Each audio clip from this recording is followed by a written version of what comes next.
A kung fu hip hop brewery from Wyoming makes an IPA to help all mankind. Melvin Brewing, it's your IPA.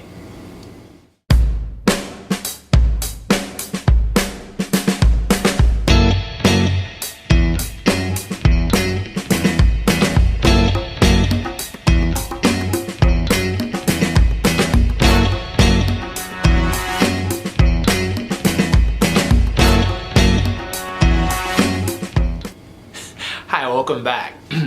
So today we're going to talk about the Your IPA from Melvin Brewing. So Melvin Brewing started out in Wyoming in part of a Thai restaurant, kind of a back of a Thai restaurant, and has sort of expanded. And they've got an interesting vibe, sort of an interesting motif going on. They've got a very hip hop kung fu brewery type of thing. Living in Washington, I know they have a tap room and serving area in Bellingham, Washington, near where I live. And I can tell you that there's a lot of Wu-Tang Clan, a lot of Bruce Lee, a lot of Kung Fu movies playing in the background. And they've been known to make some interesting, kind of really award-winning beers just sort of out there, and they kind of embrace that image.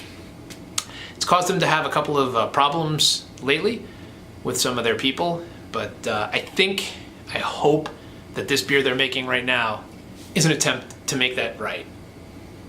And that's the Your IPA. So what makes it special? Well, there's a couple of things about the beer itself we'll talk about in a minute, but the big thing about it that's kind of really cool, and by the way, this is not the first beer to ever do a charity or do a charity sharing kind of program by any stretch, but 2% of this beer will go towards an organization known as RIP Medical Debt.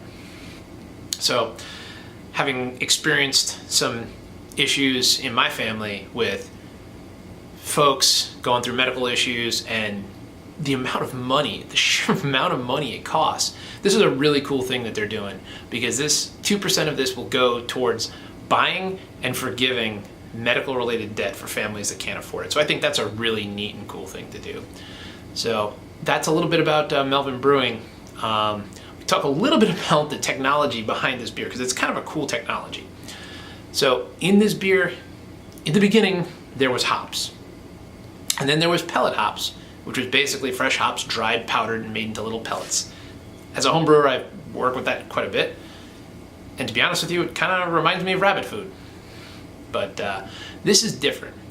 This is lupulin cryo powder, and I'm sure you're going to comment that I mispronounced that. That's my best guess.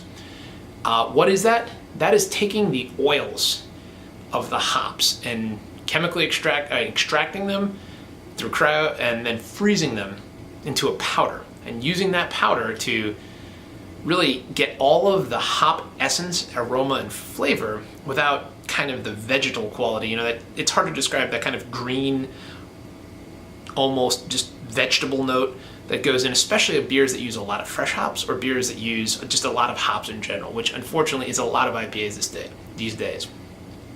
So I think that's pretty cool. I think what they're doing is pretty neat. It's innovative, it's different, and let's talk about the beer.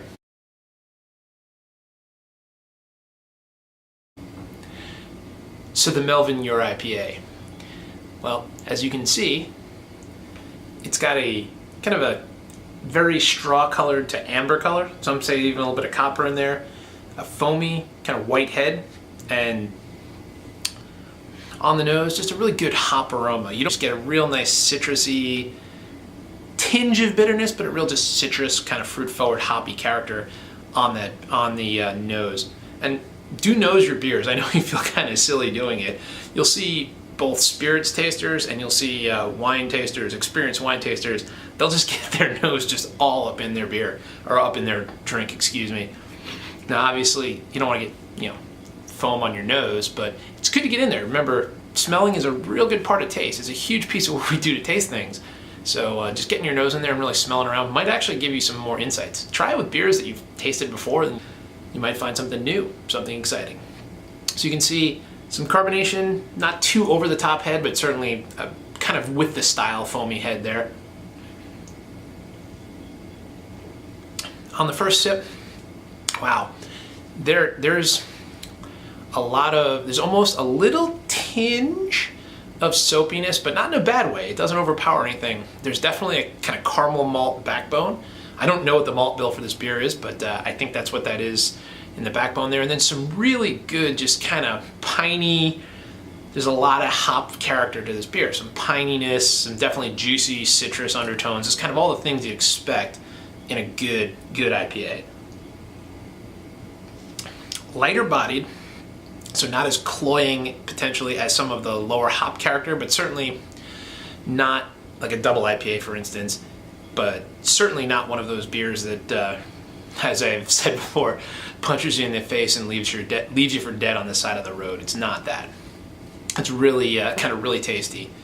That pine bitterness on the aftertaste, it definitely keeps going. It's got a long finish, and you can definitely keeps following you along. So true to the style of using the cryo hop, there's almost none of that kind of green character that you may get with some very hoppy beers. It's a pretty decent IPA, all things considered. So for stat heads out there, I can tell you it's 7% ABV, and that's about it. So some brewers don't like to necessarily release IBU values because they don't want to test it, or they just don't find it important, and that's totally okay. In fact, when you start getting into the heavy hop beers, to be perfectly honest with you, some of those numbers are purely bragging rights because you can't taste it would be the equivalent of those chili peppers that come out that are 85 billion Scoville units and sear your face. This is kind of that same thing. When you get to a certain level of bitterness, you just can't taste it anymore anyway. I think a lot of brewers, maybe as the hop craze is fading just a little bit, are moving away from that statistical value of that. So I think that's something interesting that they don't publish it, but hey, it's something that it's their choice. I don't think it definitely doesn't diminish the beer at all. I think that's something that really good. So 7% alcohol, not necessarily super sessionable with that level of alcohol content. You're going to find yourself in a bad way if you really start hitting more than a few of these in a row. But certainly nice, refreshing. There's a crispness and a refreshingness to it that I kind of like. So overall, really nice beer.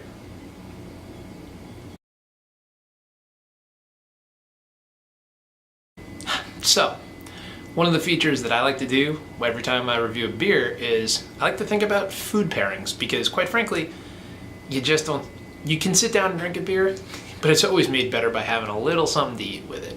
So your fun fact for the day, what do you call someone who tastes wine professionally for a living? A sommelier. And there's actually a burgeoning whiskey sommelier community led by some of the folks, Daniel and some of the other folks at Wizard Academy, Whiskey Vault, another YouTube channel, not affiliated with this channel at all yet, but guys I really admire. They're bringing about a whiskey sommelier program. But here's your trivia question. What do you call someone who tastes beer in the same way that a sommelier tastes wine? It is a cicerone. Very similar program, rigorous certification. You have to prove that you have a good palate for it, and you got to prove that you can recognize those tastes and flavors. And one of the things that both cicerones and sommeliers do, part of their job description, is to help people that drink beer. What can you pair with this kind of IPA? Well, to start with, anything that has this kind of bitterness you want, remember the theory that you can use when you pair beer and food is the kind of the primary taste profile of a beer.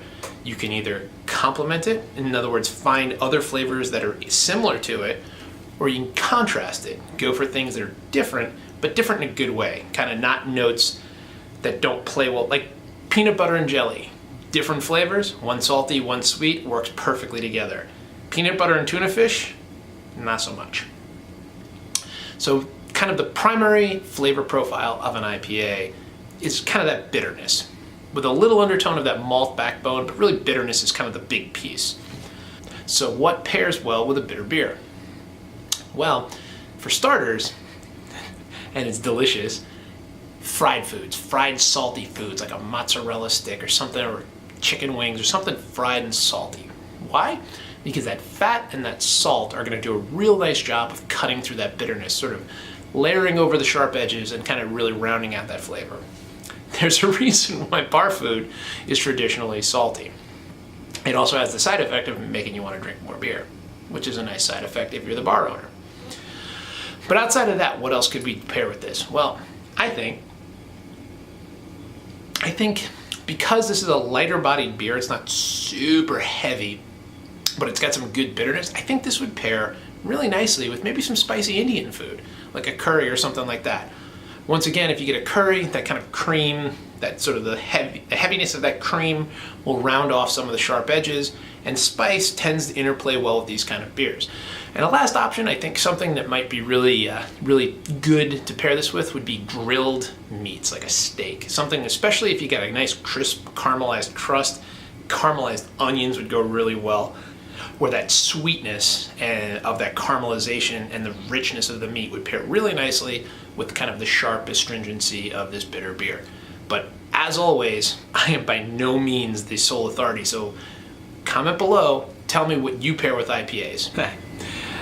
So to wrap up, Melvin Your IPA. A little bit of tech behind this beer, a lot of good vibes, charity, helping people out, helping your fellow man. I like that.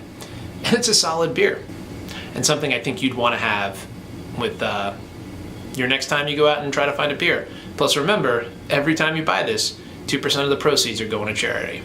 So until we see you guys again, here's to you. And remember, if you want to see more reviews like this, like, share, subscribe.